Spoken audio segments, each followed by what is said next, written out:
Good evening, ladies and gentlemen, how are we getting on? So, it's Thursday, or so my PC tells me, which is just as well, because apparently I've got no idea this week. But somebody who do have some idea appear to be Bethesda, as they have some more news regarding Wastelanders for us. Some quality of life updates coming with a new game update. Too many uses of the word update there. And what I suspect will be a few short weeks. So, let's jump in and take a look at what they've got for us. So, inside the Vault, Wastelanders Quest UI improvements and Vault 94 updates and more. So, this week we're showing a sneak peek at a few UI improvements coming with our Wastelanders update. We've also got an update for you on Vault 94, the Wastelanders private test server, and our latest edition of Around Appalachia. So, Wastelanders Quest UI improvements. Reasonably significant change, keeping in the same vein as the changes they made just before Christmas regarding the event quest markers. It's the same sort of principle, but expanding that out to all the other different types of markers as well. So, our Wastelanders update is not only going to include new content and bug fixes, but also a variety of quality of life changes and improvements. One area we're making some adjustments to is how you interact with the Quest UI, and we'd like to share a look at some of those changes with you today. So, one of the first things that you will notice as you start questing your way through Wastelanders is that quest markers on the map have received some visual updates. Main quests now display a square quest marker on the map, while side, miscellaneous and daily quests display the diamond-shaped markers that you are currently familiar with. So, new square markers, rotated a little bit then, for main quests. So that should make them a little bit easier to differentiate, which is not a bad thing. It's definitely a positive step. As I say, there's going to be quite a lot of little changes, some of which are unexpected, some of which I've been asking for a while coming with Wastelanders, so this is one of the little ones that is quite cool. All of your quests will now appear on your map. Quests you've stopped tracking in your Pip-Boy are considered inactive and will now show black map markers. Crikey, I'm struggling here. This will help you differentiate them from your active quests, which will display the yellow markers you're already familiar with. I'm not quite sure how I feel about this particular point.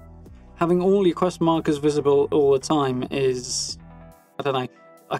My concern would be it would make the map feel overcluttered, but once you've racked up a certain number of locations, I suppose it's probably academic anyway. There's a lot of marked locations on the map, so there is that. And the other thing, I suppose, is if you're wandering around a particular area and happen to be not far away from an inactive marker, you can still see that if you happen to open up your map. So you can sort of do things as you're conveniently close to them. So that's not bad from that point of view, but I'm not completely sold on it. If we have a look down in the bottom corner here, we actually see what one of these black one of those things looks like. There's another one over here. I'll put them up on a larger format, hopefully, so we'd see those. And as you can see, they've updated the little tab that comes with your active quests as well. So as with events, when you mouse over them, we'll get a little tooltip giving us a bit more information, which is quite cool. So when you click one of your quests on the map, it will display a pop-up that shows the quest's name, description, journal entry, and even your current objective. At the bottom of the pop-up, there are 3 new options: toggle active, make only this active, and show in Pip-Boy. Here's what each one does. So that's quite cool. General quest description, journal article specifically giving you a bit more information, and getting right to the point with the objective, which is quite handy. So you can see at a glance what you need to be doing, which saves you a little bit of digging around. It's definitely smooths the way through, which is a good little quality of life change. So the new options at the bottom, toggle active, does exactly what it sounds like. It sets this particular quest as active if it's inactive, or if it's active you can set it inactive there as well. So you just need to mouse over it on the map, or move your cursor over it on console. So a nice easy way of doing that without faffing around looking for it in your Pip-Boy.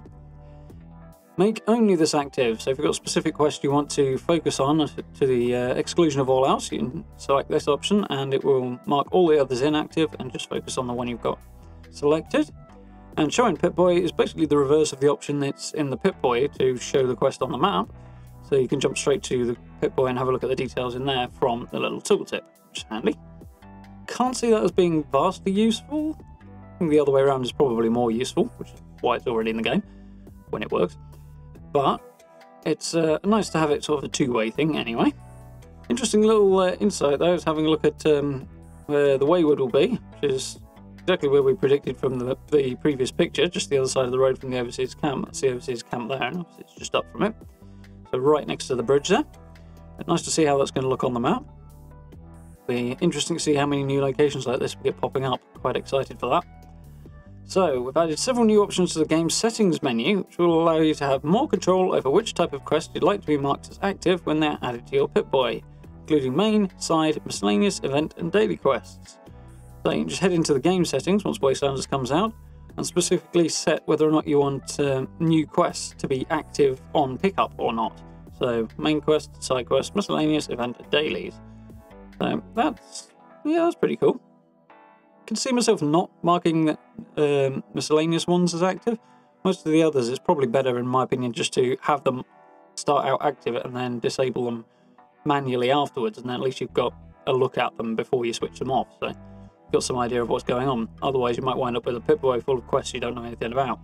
So something I think we'll have to bear in mind when this comes out, but more options are always good. We hope you've enjoyed this sneak peek at some of the upcoming Quest UI improvements, and that they will help your quest with ease when we release Wastelanders later this quarter. So, the next big piece of news, which I first saw on Twitter actually, even before the rest of this post, which was kind of surprising. Vault 94 will be sealed once more. So the Vault raids came out at the end of August for high-level content that sadly didn't really meet our hopes and expectations. A little on the overly buggy side and being group only. Yeah, that's what they had in mind, but it kind of cuts out people who want to play solo. There's no solo option in there, which I think they could have comfortably added. Kind of understand why they didn't, but you know, if you're playing solo, unless you're going to go for ridiculously number-heavy build and really focus on min-maxing your damage, there's not a great deal of high-level content available for single-player approaches, which is what it is. I mean, it is a multiplayer game, so there's that, but it would be nice to have some more stuff that can be done solely. But the response to the Vault raids was not particularly spectacular, at least the Vault 94 one. And in light of the scale of Wastelanders, it seems Bethesda have decided to close it down and maybe revisit it in future, but for now, shut down the Vault raids altogether rather than spending the time and effort to get them up to the standard we want. Presumably largely because doing that will detract from the time they can spend on Wastelanders, so they've decided to focus their resources in that area. And I think it's probably the right decision in the grand scheme. Vault raids, after all, are a relatively small one-off thing, so having them removed is not that catastrophic, especially as they're not getting that much engagement, I would guess, from this as well. But last year we were excited to open the door of Vault 94 and bring you repeatable high-level content in the form of Vault raids. Through community feedback we have received and our own monitoring since that time, we've decided the Vault 94 and its missions are not delivering the quality of experience that we had hoped to provide. As a result, we're currently planning to shut down Vault 94 alongside the release of the Wastelanders update. So, when Wastelanders comes out, the Vault goes away. While this update is still a little ways off, we wanted to give you early notice so that you'll have plenty of time to complete more Vault missions, should you so choose, before we seal up Vault 94 indefinitely. So, it looks like they're going to close it and keep it closed. Not that that doesn't mean they can't reopen if they change their mind later, but when the Vault is disabled, we're planning to make all of the rewards, including exclusive power armor sets and Vault Steel, achievable through other means. Now, that's interesting. Good that they're not taking the rewards away. It's nice to have extra things to work towards, so it'll be interesting to see how they plan to implement those rewards. Hopefully a little more viable approach, something that the solo player can engage with a little better, but no details here, unfortunately. We don't have information to share on how and where you'll be able to earn these rewards right now. Be sure to keep an eye out for those details when Wastelanders arrives. So presumably it's going to be featuring in Wastelanders or built into Wastelanders in some way would be the implication here. But why they'd say they don't actually have anything to share, it could be just that they're choosing not to share at this time, or maybe this is one of the last things they're working on. Who knows? But yeah, I'm guessing it'll come out after the initial launch of Wastelanders, just from the tone of this, but we'll see, I guess. As I say, it's a relatively small thing in the grand scheme, so I'm sure there'll be some people who'll be sad to see it go, but I think for the most part people were over Vault 94 very quickly after it came out, particularly given the bugs and the limited options available, so it is what it is. Thank you to those who participated in the Vault 94 missions, shared feedback with us, submitted bug reports, We're looking forward to bringing some more high-level experiences to the game in future updates, so at least they haven't given up on high-level stuff altogether, because it's something we definitely need. So, a couple of last little things. The Wastelanders private test server update. Opt-ins for the Wastelanders private test server are now closed, as of last Tuesday, I believe, and we felt very encouraged that so many of you showed interest in helping us playtest the new content. Can't say I'm massively surprised by that. Although, as I said, for me, not really that practical from a YouTubing standpoint, seeing as NDA, and also, I don't really want to spoil it for myself, to be honest. But if everybody thought the way I do, then they wouldn't get any testing, so... Well, they wouldn't get any external testing, at least, anyway. So, definitely a good thing.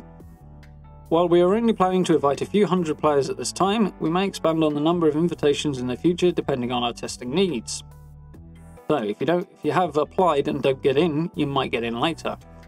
Sounds like they've had good numbers of people interested, way beyond the few hundreds, which is a good sign for the state of the game overall. Something I'd like to see. We're currently in the process of selecting those who will be receiving invites and giving preference to experienced players who play regularly. Basically, if you're most involved in the game, you're more likely to succeed, as opposed to somebody who hasn't played in 6 months and just thought they'd apply anyway. Which is it makes sense. Giving preference to the most dedicated players is a sensible thing to do. Certainly more companies could probably stand to do that, really, rather than focusing on new people all the time. Bunch of roundabouts, but there's a whole debate there. Still. We are still planning to send out invites on January 17th, or starting January 17th rather. If you are selected, you should receive your invitation at the email address you used to sign up for your Bethesda account. If you'd like more information about the Wastelanders private test server, you can read the article we posted last week.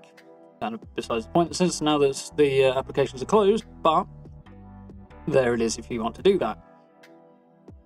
Submit your Around Appalachia photos. So once again, they're opening up the Around Appalachia thing, so you can keep an eye on that on social media and in a subsequent post on Fallout.com if you'd like to as well.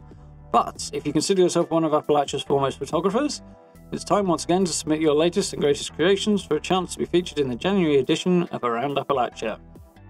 This month's theme is New Year's at White Spring. So, ready your camera, line up that perfect New Year's themed shot, and share it with us in the Around Appalachia submissions post on the Fallout 76 forums. Each Around Appalachia theme is revealed on the first Friday of the month, so be sure to check back with us on February 7th for a theme you'll simply fall in love with. So that sounds like next month will be a Valentine's theme then. So, all in all, reasonably short and sweet.